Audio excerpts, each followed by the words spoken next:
Welcome to ఆదా. నేను హరిత. ప్రతి నెల మనం రాశి ఫలాలు చూసుకుంటూ ఉంటాం. అలాగే ప్రతి నెలనే ఈ నెల కూడా మన సురేష్ బాబు గోనుగుంట్ల గారు మనతో పాటు ఉన్నారు. ఆయన అడిగి రాశి ఫలాలు, ఈ నెల యొక్క రాశి ఫలాలు ఎలా ఉన్నాయి, అక్షయ తృతీయ నుంచి కొన్ని రాశుల్లో మార్పులు జరుగుతున్నాయి అంటున్నారు.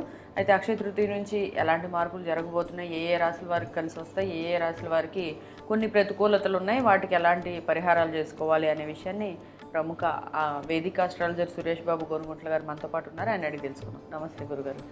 హరిత గారు నమస్కారం అండి.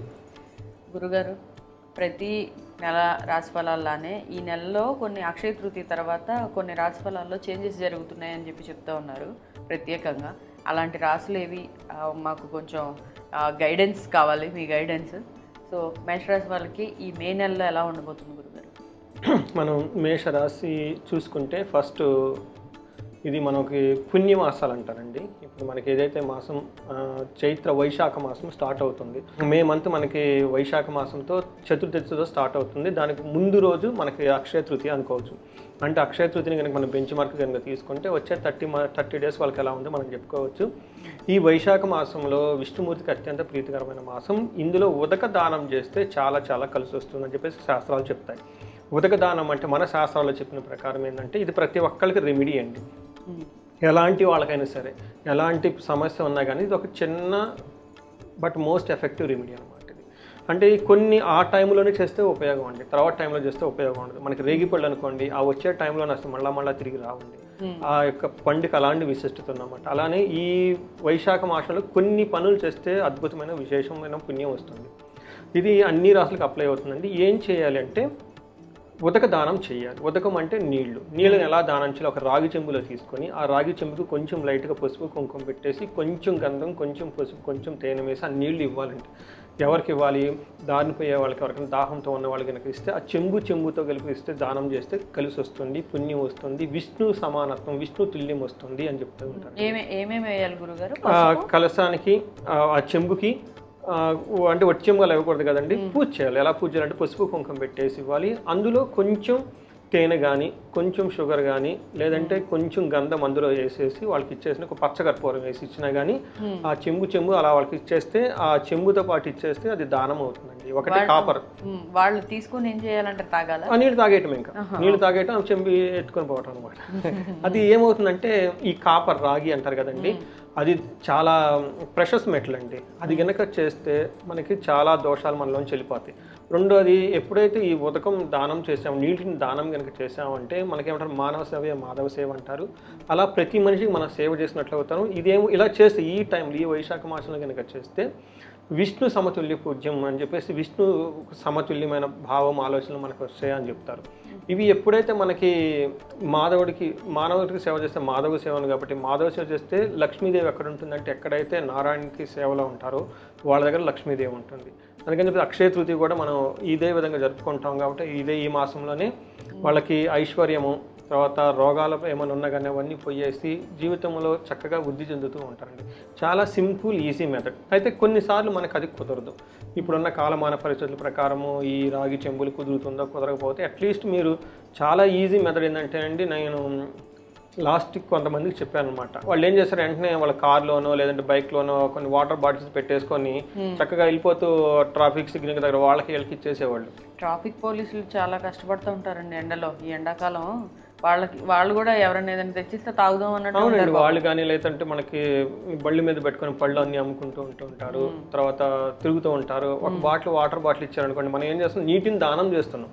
ఇప్పుడు రాగి చెంబులు కష్టం అవుతున్నాయి కదా, ఇవి ఈజీ పని కదండి. ఈజీ కార్లో పెట్టుకోవటం, బైక్ మీద పెట్టుకోవటం, కేసు పెట్టేసుకుంటే మీకు హార్డ్లీ ఎంత అవుతుందండి, 120 రూపీస్ పెద్ద ఖర్చు ఏం కాదు. ఒక 2-3 క్యాన్లు 2-3 తీసుకోవటం, అలా వెళ్ళిపోయి పర్టికులర్గా శనివారం పూట ముఖ్యమైన తిథుల్లో ఇచ్చారు, ఇచ్చుకుంటూ వెళ్ళిపోయారు అనుకోండి, నీటి దానం చేస్తే ఎంత పుణ్యం ఉండేది. అది ఆ పుణ్యం ఇళ్ళది తరతరాలు ఉంటుందండి. మనం ఇప్పుడు కాదండి, మన పిల్లలు వాళ్ళు కూడా మనం ఎంత కష్టపడేది, పిల్లలు బాగుండాలి కదండి, వాళ్ళు చదువుకోవాలి, ఉన్నతంగా ఉండాలి. వాళ్ళు ఏ చెడు సమాసాలు బట్టి వాళ్ళు ఎలా ఉంటే మనం కంట్రోల్ చేయలేం కదండి. వాళ్ళు బాగుండేలా మన తరతరాలు ఆ యొక్క పుణ్యం వచ్చేసి వంశం వృద్ధి చెందుతుందండి. అందుకని చెప్పేసి ఇది చాలా ఈజీ. ఈ మాసం ఈ సింపుల్ టెక్నిక్ ఎవరు వదులుకోవద్దని నేను అందరికీ చెప్తూ ఉన్నానండి. మేషరాశి ఫలితాలు ఎలా ఉన్నాయో చూద్దామా? మేషరాశి చూద్దామండి. మనకి అక్షయ తృతీయ నుంచి చూసుకుంటే ఇందులో నక్షత్రాలు అశ్విని 1, 2, 3, 4 పాదాలు, భరణి 1, 2, 3, 4 పాదాలు, కృతిక ఫస్ట్ పాదం అంతా మనకి మేషరాశిలో వస్తారు. అయితే మనకి పేరు బలం కనుక చూసుకుంటే ఇందులో చూ, చే, చో, లా, లీ, లు, లా, లో, ఆ అన్న అక్షరం కూడాను మనకి ఈ మేషరాశిలో వస్తారనమాట. మన గ్రహస్థితి కనుక గమనించుకుంటే ఈ మేషరాశిలో 3 గ్రహాలు మారుతుండండి. ఒకటి మనకి గురుడు, రాహుకేతులు మారుతూ ఉన్నారు. ఈ గురువు రాహుకేతులు మారటం వల్ల ఎలా ఉంటుంది అనేది మనం ఉగాది రాశి ఫలాల్లో చెప్పుకున్నామండి. ఇప్పుడు మనం మంత్లీ ఫలం గురించి చెప్పుకుంటున్నాం కాబట్టి ఈ మంత్లో మనం మేజర్గా మారుతున్న ఒకే ఒక గ్రహం సూర్యుడు అండి. మిగతా గ్రహాలన్నీ బుధుడు కానీ శుక్రుడు కానీ, బుధుడు కూడా మారుతూ ఉన్నాడండి మే 7న. తర్వాత శుక్రుడు కుజుడు మారకుండా అదే ప్లేస్లో వాళ్ళు ఉన్న స్థితిలోనే ఉన్నారు. అంటే లాస్ట్ మంత్ ఎలా ఉందో ఈ మంత్ కూడా వాళ్ళకి అలానే ఉంటుంది. ఒక్క సూర్యుడు బాగా మేజర్ గ్రహం మారటం వల్ల అన్ని రాశుల వాళ్ళకి చాలా విషయాల్లోనూ అనుకూలంగా ప్రతికూలంగా వచ్చే అవకాశం చాలా ఎక్కువగా ఉంటుంది. మనం మేజర్ చేంజెస్ జరుగుతాయంటారా? సూర్యుడి యొక్క ఇంపార్టెన్స్ని మనం ఈ మంత్ ఎక్కువ చర్చించుకుంటూ ఉంటాం అనమాట. సూర్యుడు గ్రహరాజు కాబట్టి ఆయన యొక్క ఇంపాక్ట్ చాలా ఎక్కువగా ఉంటుంది. ఆయన కూడా మారిన ఫస్ట్ 10 డేస్కు ఆయన యొక్క ఇంపాక్ట్ చాలా ఎక్కువ చూపిస్తాడు అనమాట. ఎందుకంటే ఇది మనకి మే 14th సూర్యుడు మారుతూ ఉన్నాడు.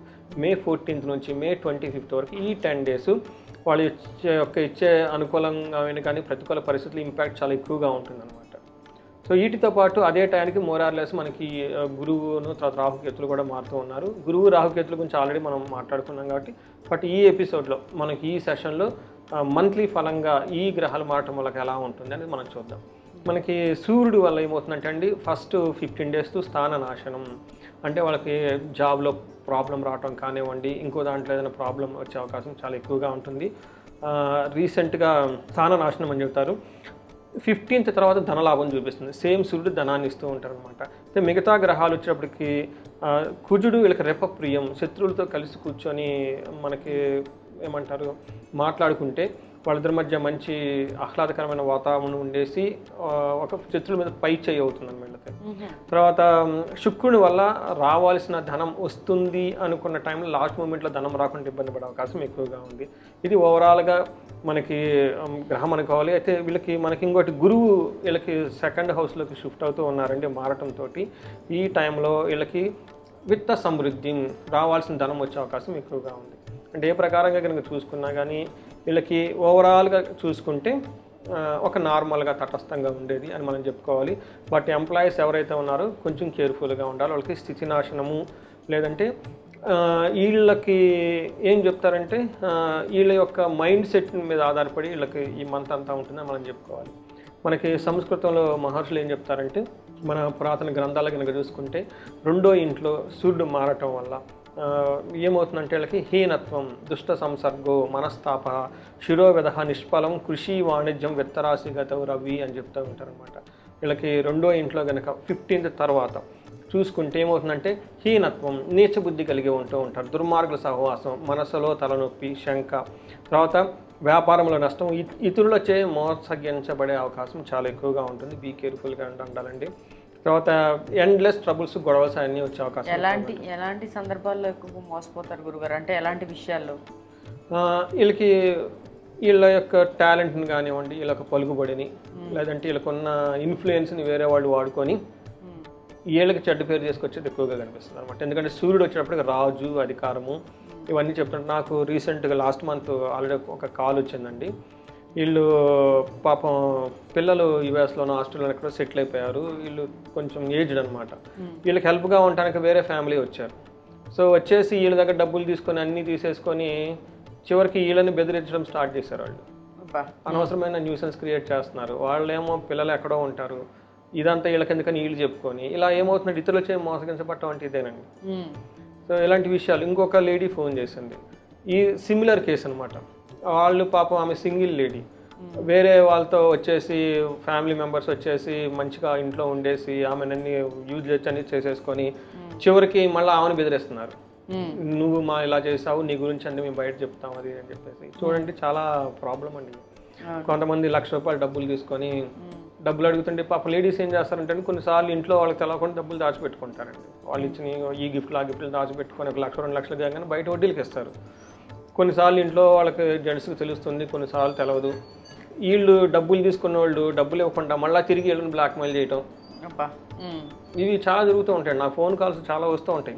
ఇలాంటి విషయాల్లో వీళ్ళు మేషరాశి వాళ్ళు పర్టికులర్గా చాలా జాగ్రత్తగా ఉండాలండి మేషరాశి వాళ్ళు. రెండోది ప్రాబ్లంలో జాబ్లో కూడా ప్రాబ్లం అయిన వాళ్ళు చాలా మంది ఉన్నారు. ఇంకొకటి మేషరాశి వాళ్ళకి మనం బిగినింగ్లో ఉన్నాం కాబట్టి ఈ శని లాస్ట్ ఉగాదికి మారిన తర్వాత నాకు తెలిసిన ఫ్రెండ్ వాళ్ళ మదర్ స్ట్రోక్ వచ్చిందండి, పెరాలసిస్. చూడండి ఇదన్నీ సింబాలిక్స్. ఎప్పుడైతే గ్రహం మారుతుందో మంచి చెడు సిగ్నల్ అప్పుడే తెలుస్తూ ఉంటాయండి. మేషరాశి వాళ్ళకి గమనించుకుంటే లాస్ట్ మంత్ అంటే మనకి ఉగాది తర్వాత కొంతమందికి ఇలాంటి ఇప్పుడు దాకా మనం చెప్పుకున్న సంఘటనలు ఆల్రెడీ జరగడం స్టార్ట్ అయిపోయింది. ఇది నేచర్ మనకు ఒక క్లూస్ ఇస్తుంది, చాలా కేర్ఫుల్గా ఉండాలి. సో మా ఫ్రెండ్ వాళ్ళ మదర్కి స్ట్రోక్, పెరాలసిస్. అదృష్టం కొద్దీ వాళ్ళు ఇమీడియట్గా రెస్పాండ్ అయ్యి హాస్పిటల్కి తీసుకుని వెళ్ళిపోయారు. కానీ అదంత తొందరగా పోదు కదండి, ఆల్రెడీ ఎఫెక్ట్ అయిపోయింది బాడీ అంతా. చూడండి ఇంకా వచ్చే 7.5 years, అందులో 3వ స్టేజ్లో ఉన్నారు వాళ్ళకి, 60 years ఏజ్, 60+ ఏజ్. ఎల్నాటి శని థర్డ్ది అటాక్ అయిపోతుంది అనమాట. మూడోసారి వచ్చే ఎల్నాటి శని చాలా సీరియస్గా ఉంటుంది, హెల్త్ కాంప్లికేషన్స్ ఉంటాయి, చాలా అనార్థాలు కూడా జరిగే అవకాశం ఎక్కువగా ఉంటుంది. ఎగ్జాంపుల్ నేను జరిగిన ఇన్సిడెంట్స్ అనమాట. ఇలా వీళ్ళకి ఏలినాటి శని కూడా ప్రభావం ఎక్కువగా ఉంటుంది కాబట్టి చాలా కేర్ఫుల్గా ఉండాలి వచ్చే 7.5 years. ఇప్పుడు చెప్పుకున్న ఇలాంటి ఇంకా జరిగేసి మీ డబ్బు పోయి మీరు మోసపోయేసి మిమ్మల్ని మళ్ళీ తిరిగి రివర్స్ బ్లాక్మెయిల్ చేయటం ఇవన్నీ జరిగే అవకాశం ఎక్కువగా ఉంటుంది. ఈ రాశి వాళ్ళకి 1-2 సార్లు ఉగాది రాశి ఫలాలు చూడండి, మనం ఆల్రెడీ చెప్పుకున్నాం ఇందులో. దాంతోపాటు ఇవి పీరియాడికల్గా ఇవి ఫాలో అవుతూ జాగ్రత్తగా కేర్ఫుల్గా ఉండాలి. అంటే నేను భయపడటానికి చెప్పడం లేదు, జాగ్రత్తగా ఉండమని చెప్తామండి. మహర్షులు మనకు చెప్పింది ఏమంటేనండి 2 సార్లు జాగ్రత్తగా ఉండని చెప్తే మీరు ఏదో పెట్టడం అని కాదు. అలాంటివి వచ్చే అవకాశం ఎక్కువగా ఉంటుంది. సడన్ సర్ప్రైజ్గా కాకూడదు, అయ్యో లైఫ్ ఏదో కొలాప్స్ అయిపోయిందని అనుకోకూడదు. గ్రహాలు మారుతూ ఉన్నాయి, ఈ టైంలో మనకు కొంచెం జాగ్రత్తగా ఉండాలని చెప్పేసి ఆలోచించుకొని చూసి జాగ్రత్తగా ఉండాలి. ఇప్పుడు వీళ్ళకి సూర్యుడు కూడా చూడండి హీనత్వం, నేర్చు బుద్ధి కలిగి ఉండటం, దుర్మార్గులతో సహవాసం ఇవన్నీ జరుగుతూ ఉంటాయి అన్నమాట. వీటితో పాటు మార్స్ లాస్ట్ మంత్ కూడాను మార్స్ ఏ విధంగా రిజల్ట్ ఇస్తున్నారు, ఈ మంత్ కూడా వీళ్ళకి ఇదే విధంగా రిజల్ట్ ఇస్తూ ఉన్నారనమాట. పర్టికులర్గా వీళ్ళకి కనుక చూసుకుంటే 4వ ఇంట్లో ఉండటం వల్ల ఏమవుతుందంటే బంధువుల వల్ల చికాకు, మిత్రద్రోహం, స్థానభ్రంశం. తర్వాత ఏమవుతుందంటే వీళ్ళకి అయితే 11th హౌస్లో దృష్టి ఉండటం వల్ల ధన ప్రకారంగా బాగుంటుంది, సంతోషంగా ఉంటారు, వస్త్రలాభం, అనుకున్న పనులన్నీ చేసుకుంటూ ఉంటారు అనమాట. వీళ్ళకి శుక్రుడు 12వ ఇంట్లో ఉండి 6వ ఇంట్లో ఉండటం వల్ల ఇది కూడా అంత అనుకూలమైన టైం కాదని మనం చెప్పుకోవాలి. వీళ్ళకి ఏ విధంగా అంటే శత్రుపీడాం, చోర బాధ, తర్వాత మహద్భయం, కృషి రవ్యాది విఘ్నం శాత్, ద్వాదశ రాశిగో భృగు అంటే శుక్రుడు 12వ ఇంట్లో ఉండటం వల్ల ఏమవుతుందంటే శస్త్రపీడం అంటే ఆయుధాల పీడ కానివ్వండి, అంటే ఏదైనా దెబ్బలు తగ్గటం, ఆయుధాల వల్ల దెబ్బలు తగలటం, చోర బాధ, అగ్ని బాధలు, తర్వాత అతిగా భయపడటం, మహాభయంగా పట్టడం, కృషి ఏదైనా గనక పనులు కనుక చేస్తే అందులో విఘ్నాంశ, అనవసరమైన ఆటంకాల ద్వారా వచ్చేస్తూ ఉంటాయన్నమాట. అందుకని వీళ్ళు మేషరాశి వాళ్ళు ఈ మంత్ కొంచెం చాలా కేర్ఫుల్గా ఉండాలి.